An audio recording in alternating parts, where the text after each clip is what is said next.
welcome to the show. Hi. If you're a Formula One fan, you will probably have seen her posts up on both TikTok and Instagram. I have no idea how you post so much in a day. I wish I couldn't. I can't get that much out. So all kudos to you. How are you doing today? I'm good, thank you. Yeah, it feels weird to be sat down on a Saturday, but it's nice. I've got loads of filming to do after this as well. So for TikTok, actually. So, yeah. Yeah, we'll keep an eye out for that. Hi, Zach. How you doing, mate? It's been a while since we've done this. I'm all right. How are you doing, Drew? Busy. There's been a lot going on, to be fair, mate. Right, so we're all here to discuss Formula One, and obviously, like I said, it's been a while since we've done this, so we've got quite a bit to talk about. Can we start with RB's story?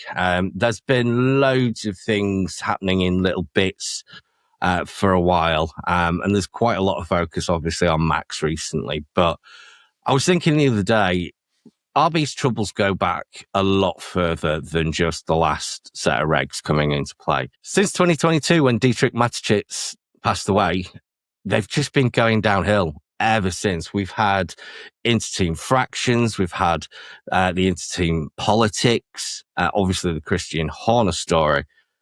And I'm just wondering, with the loss of multiple key personnel, is this the end of the road for RB?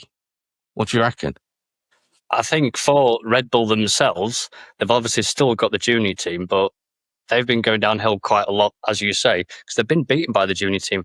And with the key people, mainly it started to go down when Horner left, obviously. That was the massive scandal. And obviously Marco left, which I don't think too many people bother about personally. I think he was quite a divisive person and he didn't always get it right. But a main issue now is obviously Max's race engineers left GB. And apparently, even Hannah Schmitz might be getting poached. Apparently, that is a bit of a rumour. I was reading one of the auto race in Italy the other day. There's no pressure for her to leave because all these key people have gone. I wonder if Verstappen is going to leave and what will actually happen to the Red Bull team. Do you reckon they might actually pull out of F1 and just leave with the junior team? Well, we've got to remember, Red Bull's a drinks company, first and foremost. Their whole existence in Formula One has been a marketing strategy, a very bloody successful one, but it is just a marketing strategy. And obviously, when you're winning, you stick around. I can't help thinking that Red Bull and Formula One, it's done its job for Red Bull. Yeah, I completely agree. I think, so obviously they have this extreme sports mentality that they have for the whole marketing campaign that they've got going on. I think that they have so many ties to so many extreme sports now. They have like the cliff diving and like surfing and all of these like extreme wild events that are going on behind the scenes that I just don't think that they do really need Formula One to be known as the extreme sport drinks company that they are anymore. We have to remember that they bought into F1 on a £1 deal with Jaguar, didn't they? To fund their marketing campaign or like to kick that off. And I just think that that's a really good return on investment for them in terms of what they have got back from that for the marketing. And yes, they've like got 4 championships behind them now. So if ever there was a time for them to start pulling away from motorsport, I think it would be now. There is another thing that ties into the Red Bull story. Red Bull, up until very recently, have owned the promoter rights for the World Rally Championship. Now, they've also pulled out or are in the process of pulling out of that. So it seems that it's a refocusing of their attentions in terms of extreme sports.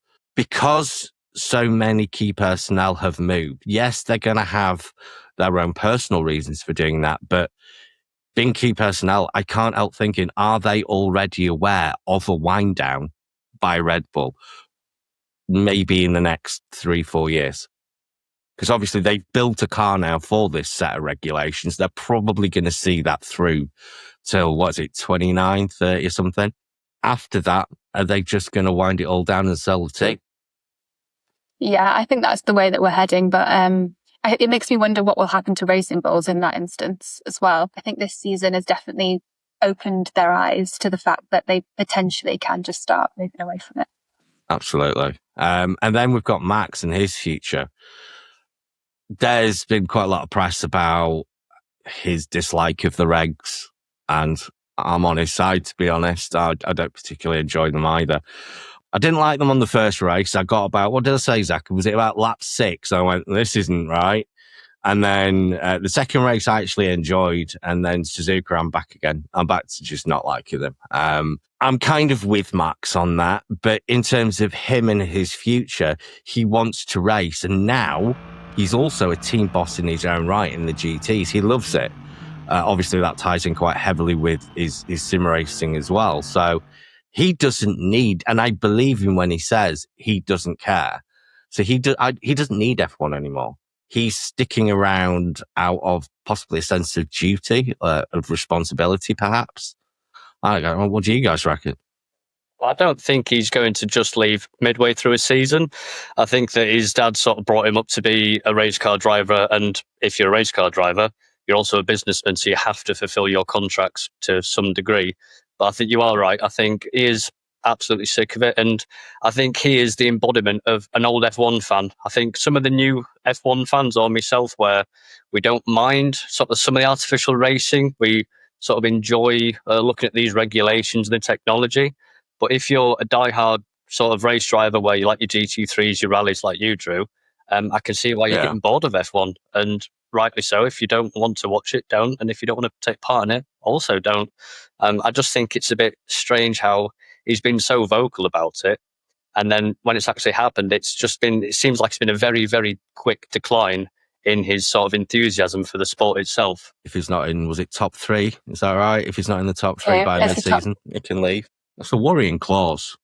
For any team, that's a worrying clause to have in a contract, in the driver contract. I'm really surprised that they've put that in there for him, actually. Especially unless they thought that they would be in a lot better position than they are currently.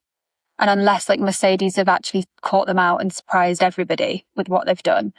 I'm really surprised that they allowed that clause to get in there. But apparently he's had it for a couple of years. It's just kept the flagpoles just kept changing. So like this year it's top 2, last year it was in the top 5 and like things like that. Yeah. So I think it's just a case of maybe he's been in a little bit of a talk with his team about that and thinking about his future and having that in front of him. Maybe he's wanted to change that slightly this year so that it gives him the option to leave. So what if he does? I don't think it will really change anything. I mean, F1 isn't big, like no driver's bigger than F1. So I think that if he wants to go, it's a good time for him to leave. I mean, he's defined the top of the sport, really. So once you've done that, where else is there to go, especially when there's new goals and challenges to chase in other series? There's not really a reason for him to stay in F1 anymore if that's what he chooses to do. There's also the option of you can always come back to F1. Hamilton's got his LH44 in Dakar now. There's loads of stuff that they do, but you could come back. Okay, so I get your point, and I do take your point in terms of no driver being bigger than Formula One, but we had this last year, I think it was, when Kalle Rovanperä left the WRC as champion. When a world champion leaves the sport, I don't feel it reflects very well on the sport. If you're a world champion and you're not coming back to defend it or to continue to push, what does that say about the sport? I'm just concerned that if it's maybe not even if Max leaves, it's more the manner in which he leaves, perhaps, that might actually damage Formula One's reputation, which Liberty Media are so desperate to maintain. I mean, has anybody seen the interview that Stefano Domenicali did with Autosport recently, about a day or 2 ago? You not seen it? It came up on a clip on TikTok, and the clip was basically him saying, "Overtaking's overtaking. I don't care. It's all the same." And that really, really angered me, because it's not. A true overtake and an assisted overtake are 2 totally different things. And if the top of the tree of the governing body has that attitude, what hope do we have? Do you ever think of looking at it from the media's side, where if you've got a lot of the newer fans, maybe they've not been following it for a few years, they don't really understand it. It's exciting. I mean, that first race I loved. It's only looking back on it that I thought it was a bit artificial, like was discussed. but it is still exciting at the time. And that's probably what's going to get you the views. And that's what makes the money at the end of the day. Yeah. And he's been chasing, I don't want to call it the young vote because that's unfair to the people watching. Yes, you have a contingent of people who watch it on the surface and think, yeah, this is great, lots of overtaking, lots of action. But just because somebody has come in, let's say through Drive to Survive or whatever, doesn't mean they don't know the sport. It doesn't mean they haven't listened to interviews, done their research, learned the sport. Just because they've come in through a TV show, I'm not going to say that every single one of them doesn't know what they're talking about, because that's simply just not true. And yeah, you'll have that certain amount of people that will just see it for its face value. But how much really does it take for somebody who has just come in to go, oh, well, actually, I enjoyed it, but all the drivers are saying it's fake? I think there needs to be a really fine line struck between what's entertaining and what fans enjoy watching, and then what's actually safe and works for the sport. And I think at the moment we don't have that line drawn yet. And I think this is what we're struggling with at the moment in terms of these new regs is, yes, okay, it's been done, obviously, to increase the entertainment value of the sport, which is great from one aspect, but from another, from a safety and technical point of view, it doesn't work. And I think that there needs to be a bridge between the two so that it works for both parties, because you want the sport to be entertaining at the end of the day. That's the whole point of it. That's why people watch. But you also want it to be done in a safe way and done in a very technically sound way as well, which I don't think they've managed yet. I like how you brought that up, because shall we discuss the Ollie Behrman in the room? Yeah, let's, because that's been the trigger. It's been the catalyst for the conversation. Yes, I know that a lot of teams have already said that it's a potential issue that, suddenly them losing that sort of 50 kilometers an hour because of the battery deployment. They've been warning it for about a year now. And then obviously now it has happened. I don't actually know how they're going to fix that, because it's ingrained into the racing. That's how the teams have decided to lift and coast to get a faster overall lap. And it'd be really interesting to see what they do with the regulations to actually sort that out, because I don't see a clear explanation of actually dealing with it properly. Well, there's a couple of things that's baked in, isn't there? Regs say that you should lose 50 kilojoules of power in steps down to the minimum. And obviously Merck and Red Bull, I kind of feel sorry for saying Red Bull, to be honest, but Merck and Red Bull have had this trick banned whereby they've sort of ignored the step down, carried on to the very last second, and then just dropped it on a qualifying lap. Doesn't work in the race, but for a qualifying lap, it's obviously gained them extra overspeed and lap time. But that's now since been banned. So they are trying different ways to change that. And they are talking about reducing the available power from the battery as well. So it's a tweak at this stage, but I think in future regs, they are looking at least at moving away from a 50-50 back to more towards the ICE engine, which I think is actually better, because do we really need a full hybrid 50-50 in Formula One when we've got Formula E? I don't think we do. Yeah, I don't think we do. I watched both series. I watched both Formula One and Formula E, and they are very, very different in their fundamentals and how they go racing. And I think that if sustainability is an issue for Formula One, or if that's the issue they're trying to tackle, then there are numerous other ways that they can tackle that without having to make it look like they're doing something on track specifically to help with that. Yeah, I think when we have series like Formula E that are doing that, and obviously they've just got their, I can't remember the name of it. They got their B Corp certificate a couple of months ago. So they are now a B Corp rated sport, which is really interesting. So, and F1 is never ever going to reach those heights that, in terms of sustainability. So when you already have a racing series that's doing that, I don't feel like it's needed in F1. Well, I think there's two different types of sustainability, though. So you've got the Formula E that's all power, no fuels, no combustion. And I think Drew was on about it on a conversation we had this week, where can you not make the actual fuel itself sustainable? Because I know that they do it for World Rally. I think F1, is it 100% sustainable now, I believe? There's other ways you can go down the fuel line. You don't have to make it electric. And looking at Formula E in particular, I hate the fact it's got them attack modes and the fan support can make the cars faster. You might as well just pick up an Xbox controller in that case. Nothing against it, but it's not actual motorsport in my eyes. Motorsport needs an engine. It needs suck, squeeze, bang, blow going on, basically. It's just strange how they're trying to make best of both worlds and sort of missing the mark on both, really, because there must have been a lot of planning and a lot of lobbying by like the car companies, by the manufacturers, the sponsors. There's been a lot going on to get to these rules.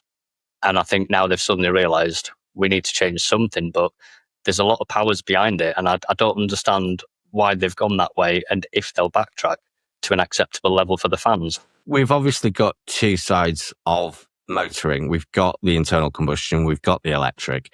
In terms of electric, Formula E is doing very well.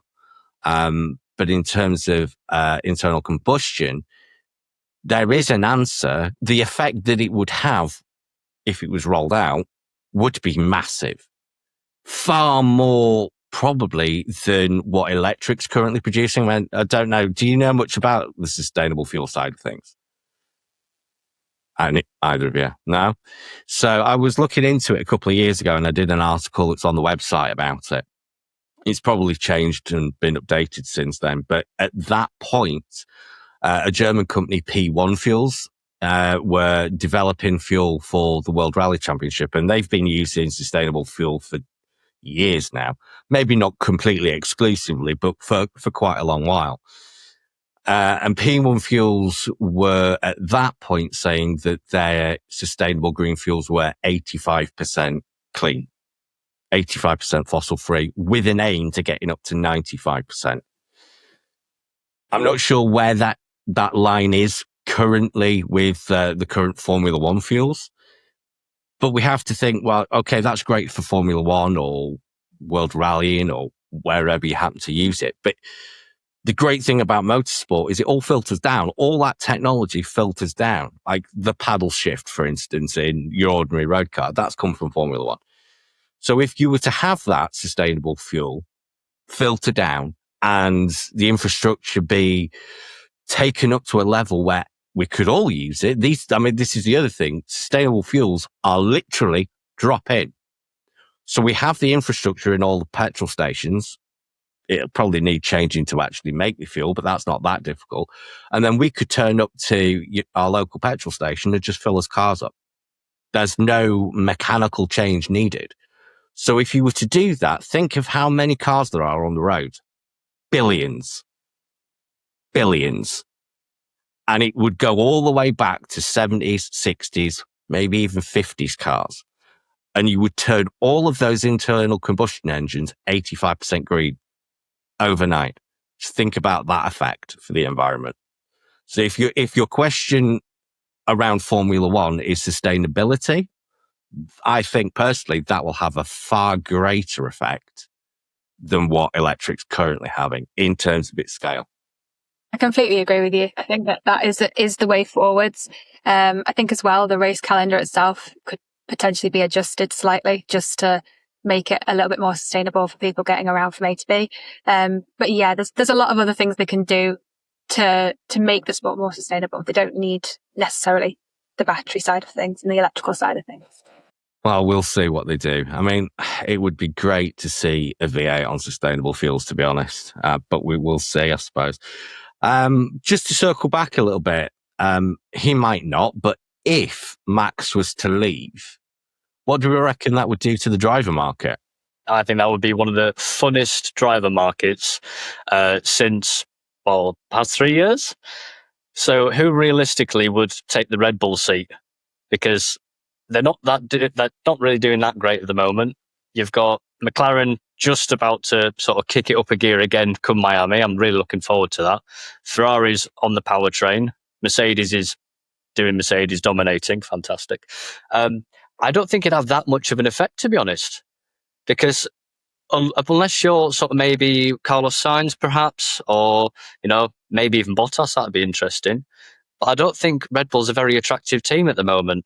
And I think the only person to benefit from Max leaving would be Isaac.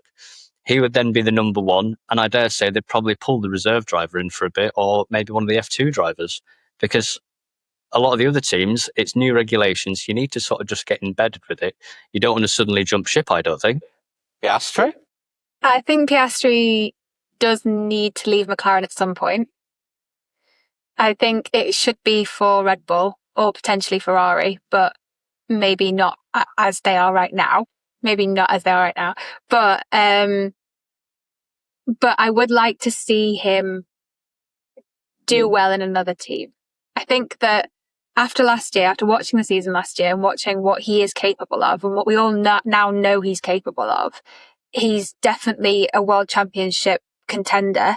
And I think future winner as well, definitely. So whether he does that McLaren or somewhere else is up for debate, but I think he'll only do it somewhere else.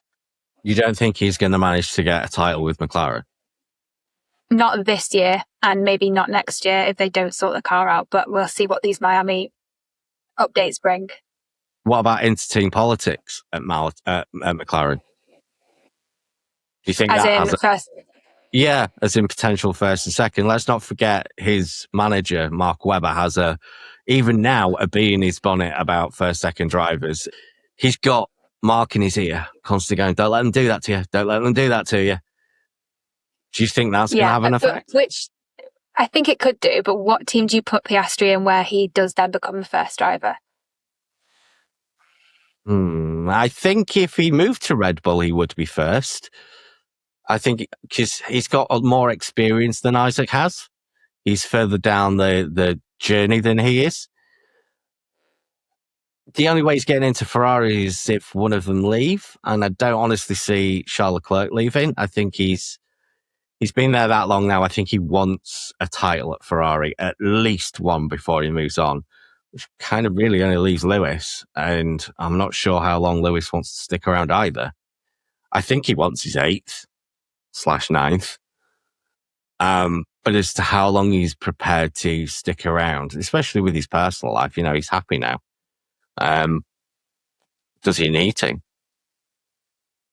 I don't think we'll see Lewis retire or have a sabbatical or whatever. I don't think yet. I think he's finally found himself after last season. I think he was really not having a good time last year.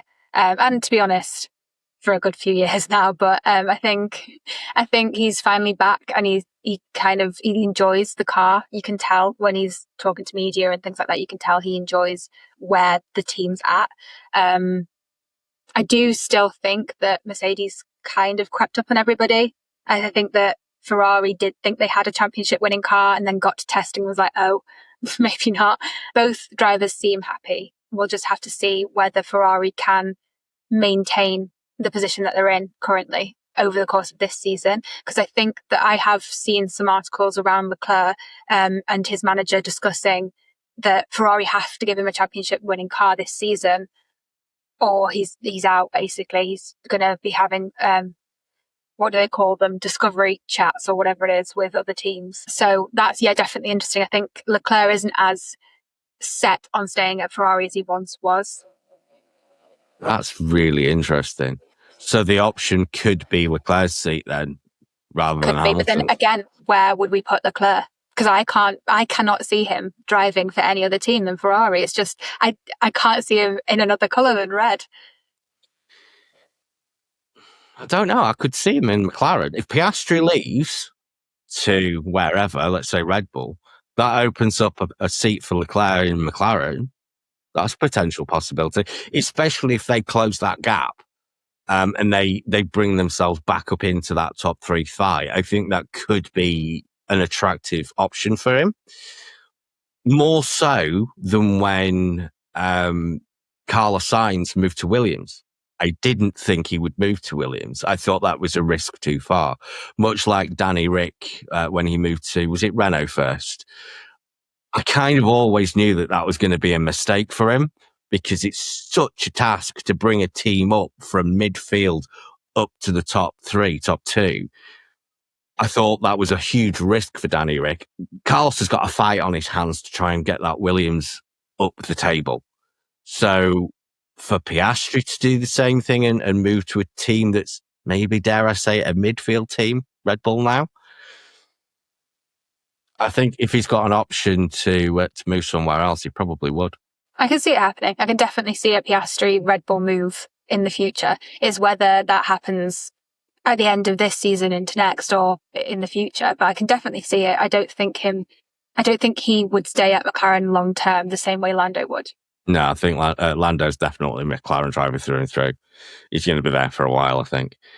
How safe, and I know who I'm speaking to when I say this, but how safe do we think Mercedes drivers are? Well, I'll start with by saying, no, I am pretty confident. We don't know like the details of the contract, but I'm pretty confident from what George is saying in the press that he's on a 1+1 deal. So I don't think he's moving anywhere anytime soon. I think if Kimi gets anywhere near this championship, which, I mean, he's already sort of winning it at the moment or leading it. So yeah. I think both of them just stay for next year. I don't think there's going to be a dramatic move. I think George has already got his contract. And then the only other question was Kimi, but Kimi's managed to pull off the impossible. Coming out of his rookie season to leading a championship is insane. But we are talking about Kimi Antonelli here, so maybe it's not as impossible for him as it would be for others. But yeah, I think George has been really unlucky in recent years, but actually since the beginning of his career, he's been quite an unlucky driver. And I think it's a shame that he's finally got into a championship winning car for Mercedes, and then they've built a rocket ship for Antonelli as well. So I think I don't think he expected that to happen, but I think both are safe. I mean, we've only had a handful of races, not even a handful of races, so it's really early to be making judgments on their performance. Granted, Kimi's got back-to-back, and that is an amazing achievement in your first proper season. I do think, I say this because I don't really like the way that George is putting himself out of late, last 2-3 years, but I do still think it's a bit unfair that the media has been probably picking him out of the two as being the one to go. I do think that's a little unfair. He is still kind of the leader of Mercedes. I just get that feels like he's just not getting the full support he probably should, but who knows? Maybe that's different behind the scenes. I think he deserves his shot. He just needs to stop whining about it as much, to be fair. Do you think he whines a lot, or do you think it's just broadcasts a lot? Because if you're in a car and they're going past you and they annoy you, you're going to tell them to do certain stuff and play the blame game like Verstappen did of, he rolled a little bit forward on the start line. I think George is just getting a bad rap at the moment. And I think that's compounded by the fact that you've got your Verstappen fans that hate Hamilton, you've got Hamilton fans that hate Verstappen. Oh, there's this new bloke that we can all hate together. Yeah, it is a side of F1 I don't particularly enjoy, to be fair. I'm a fan of the sport, and if somebody's doing well, they're doing well. I don't really care what team they are at. I have my favourite, but that doesn't necessarily mean I'm going to, put anybody else down. So I'm not in that camp.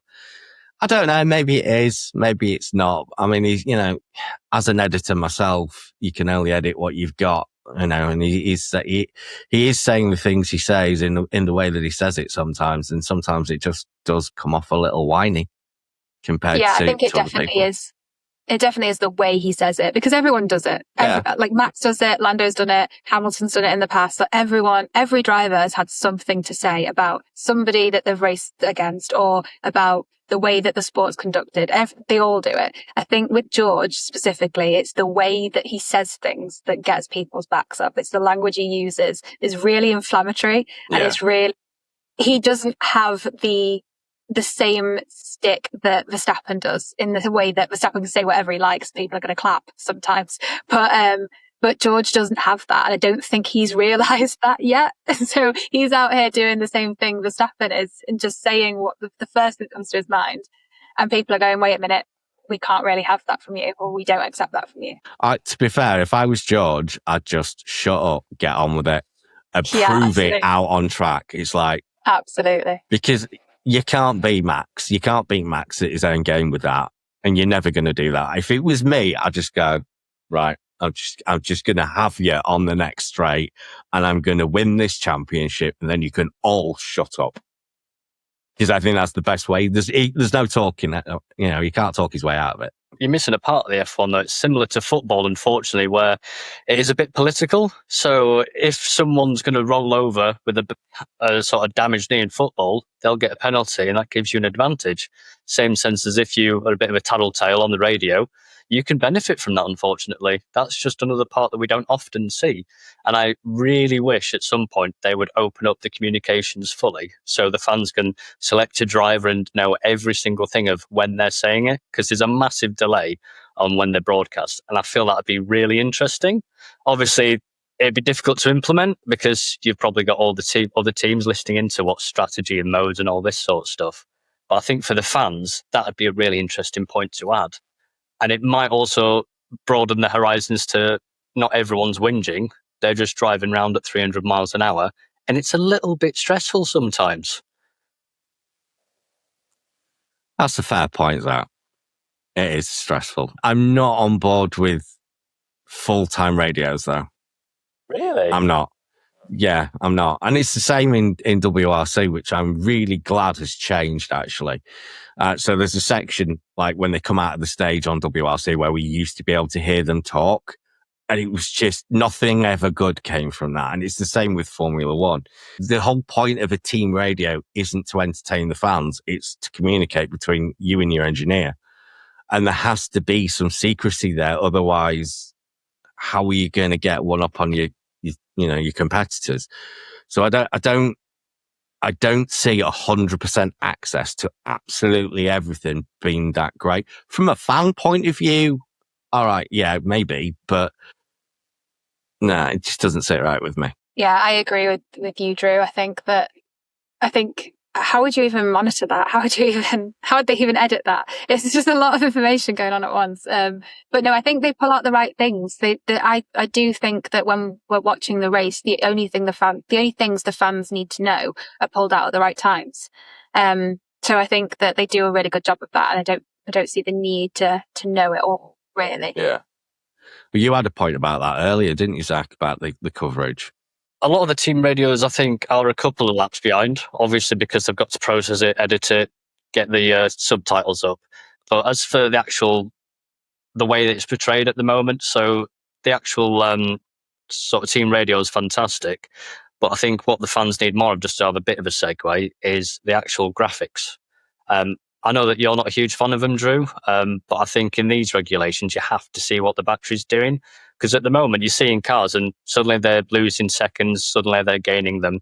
You need more of like back in the days when you had like the actual full one with the KERS system and everything, and that little ERS battery.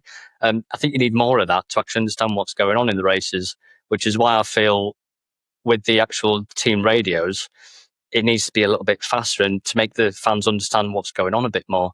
Because most of what this season will be, I believe, like come Miami, it's going to be a behind-the-scenes development war. I'm on board with the graphics. We definitely need to see because it's 50-50 split. We need to see how much power they've got on the electrical side as much as anything else. But it's also the director side of things. We're missing key points of the action where we should be seeing it. And instead, we're just watching the leader go around. Where what we should be seeing is the battle for 5th or 6th further down. That's a little bit more interesting. That's what needs to improve. And they were so good at that as well at one point. So to have lost that seems a bit of a shame. So yeah, that could they were only improve. good at that though when Verstappen was winning, because Verstappen was in first, 30 seconds ahead.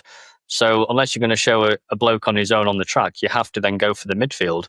Whereas now, they just seem to be filming Ferrari going tit for tat, and Antonelli or Russell are just storming ahead again.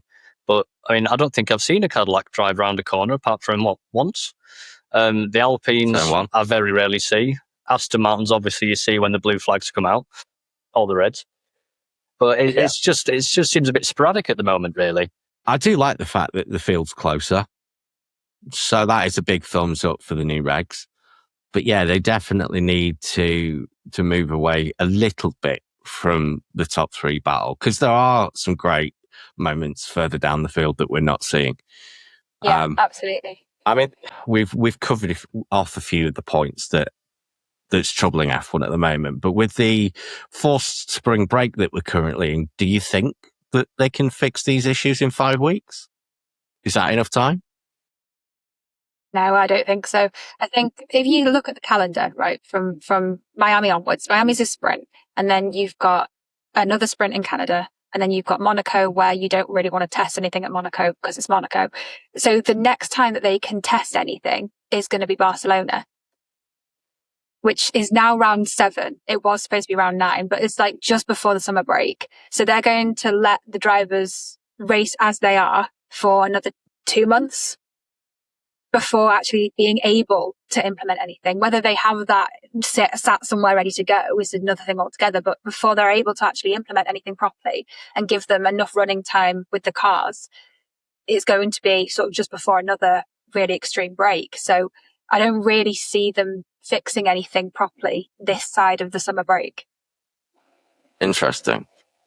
When does the ADHU come into play? So that was supposed to be in Miami, and it was whether they were going to let that. I think they're still in talks actually of whether that's going to go forwards or not, because it was always supposed to be the fourth and the 6th race of the season, where they were going to make the checks and see who was within 2%. So I think it's 2 to 4% of the fastest PU. So I think it was supposed to be one of the cancelled races and they pushed it to Miami, or it was supposed to be Miami and they're in discussions of whether that's actually going to go ahead because of the cancelled races. But it should be coming into effect very shortly, regardless, really. It'll be in the next 2 races that they have a look at that. There's certainly some teams that desperately need it. I have heard, might be a rumour, I have heard that that Aston Martin may have got around their vibration issues. Fingers crossed. I've also heard that it was kind of forced by Adrian Newey. He kind of forced Honda to change their design so that he could have a sleeker body, which, if that is the case, isn't a great look for possibly the world's greatest designer. But I mean, if they can get around that and they can get back on form, I'd like to see that. I really would. I think Fernando needs it. I mean, what other reason has he got to stick around? I want to see him race again, because in that period, was it 2 or 3 years ago, where they were doing really, really well for the first half of the season before McLaren then overtook them?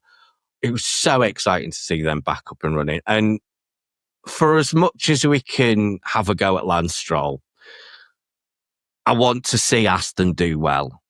It is still technically a British brand, but I want to see them do well and I want to see them improve. So if they can get around this vibration issue and improve things, then all the better. Do you think they're anywhere near improving that? Well, I think for this year, they're probably going to sort some of the vibration issues out. But one of the main issues is when it's vibrating, it's also damaging the battery. And then the engine's down on power. Therefore, they can't use the battery. And it's just a huge cycle. And I was actually looking, they're obviously doing worse than Cadillac, which is a bit of a shock to, I think, everyone originally. You got Newey designing a car. It should be amazing. It's underpowered and it's overweight. And I was looking at the stats. It's actually worse than the McLaren between 2015 and 2017, which I think is insane, because that car was a bicycle with an engine. It was shocking. That made me stop watching McLaren for a few years, and that is my team. It'd be nice to see them race again.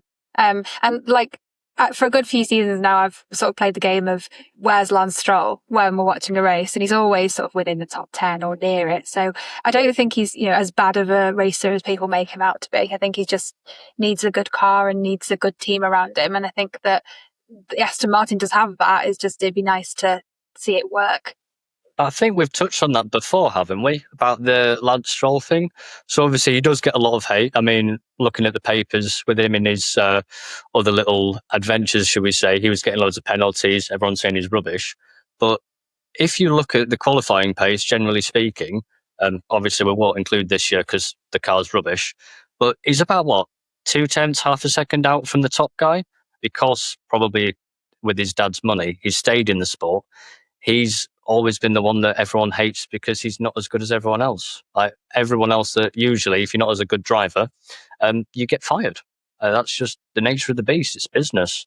But because he's been in it so long, he's always looked at the scapegoat of your rubbish and your daddy's money. Nando Norris is a paid driver as well, but no one seems to hate him for it. What if it's the other way around now? What if it's his dad wanting him to do it because his dad wants him to be a champion more than he does? Because I've got a question in my head about Lance Stroll's desire to be a Formula One driver. You see him when he's, in the press pit or in the press conferences, and he just doesn't seem present like the other drivers are. He's there. It feels like he's there because he has to be. Could that be it? Because he's tried GT now. Maybe he wants to move. Maybe he's seen Max and gone, oh, that's a good idea. Could it just be his lack of desire? Because his dad wants him to be a world champion. I mean, his dad bought the F2 team and then used F1 parts, and that's part of the reason that Stroll unfortunately won his F2 championship. Or F3, I think it was, wasn't it? He skipped F2 entirely. F3. Yeah. I think it was F3. But maybe his dad's also thinking, I've put so much money in, I need to get something out. And Stroll's now not interested. I think you are right in when you said that. Well, only they will know, I guess. I don't think we'll ever get an answer to that.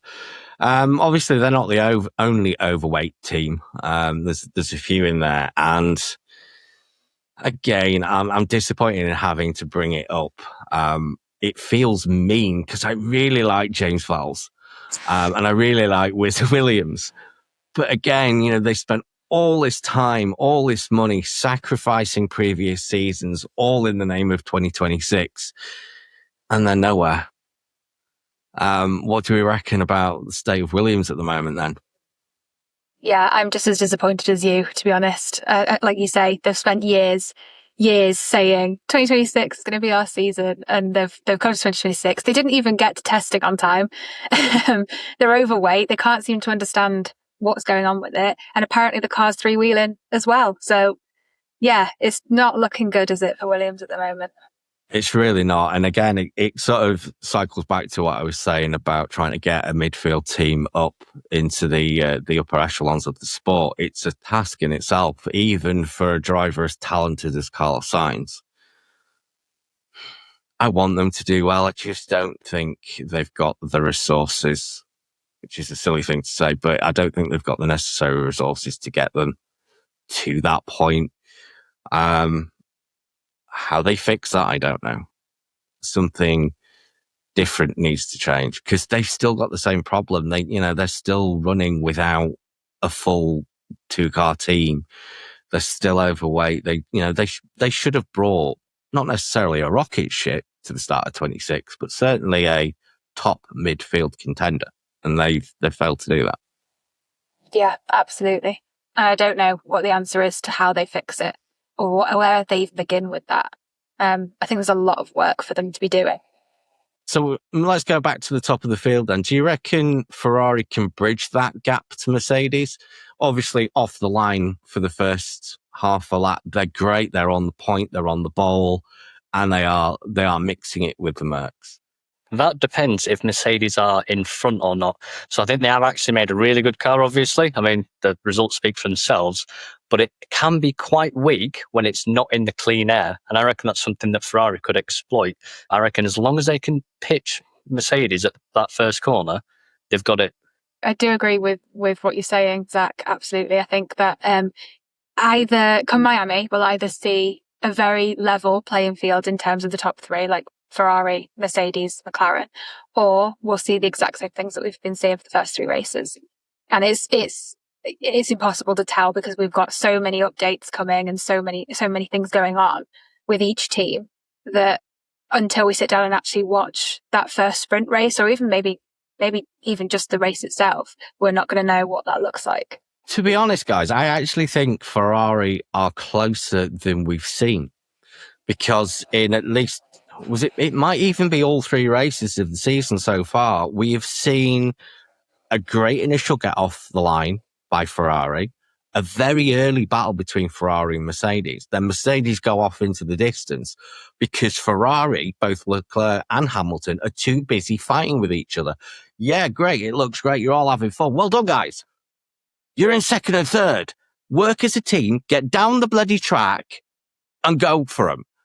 This has been my point. This has been my point all season. This is exactly what I've been shouting about all over the place, is that they're so busy, like as you say, fighting each other for P3, that they're not focusing as a team to get them past P3 and into the sort of the top 1-2 scenario. And I think it's something that they do very specifically that I've seen no other team do it, where they're just fighting each other for positions this early on in the season. I think they just need to work together and try and push themselves into a position where they could be 1-2ing every weekend or every race weekend. Yeah. Whoever comes out ahead needs to then act as a tow for the car behind. A bit like, who's his teammate now? Oh, a bit like Carlos Sainz did with Charles Leclerc in the Ferrari. He backed him up so that they could basically go together and travel down that road and maintain road position. They need to start working as a team instead of fighting. And I think they both really want to see themselves as the number one driver. But that's not important right now. You need to work as a team and as a whole engine, work your way down, because they're losing so much time on track fighting. It's inevitable where they're going to finish.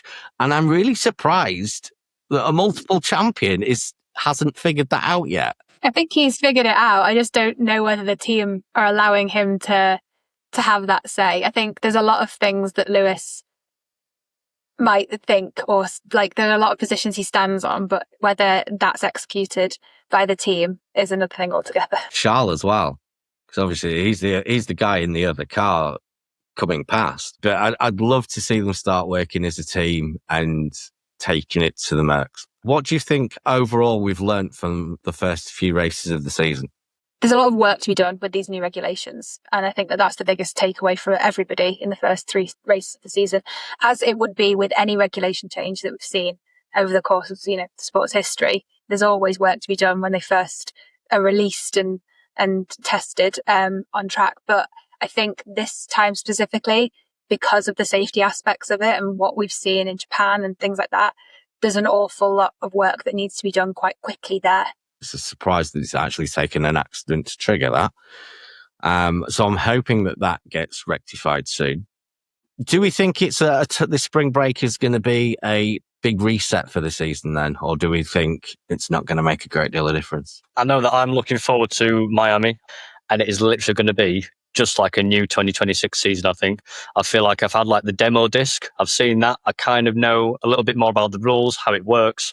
And this one, you've got more upgrades. You've got the drivers that, generally speaking, know a little bit more about how to actually use their batteries. So you're not getting that initial tit for tat artificial racing, maybe. And I think it's going to be a big positive compared to what we've seen. I think it should go really well. And now McLaren's in the mix as well. All we need now is Aston Martin to actually finish the race, and we can have all 12 teams fighting. What about yourself, Laura?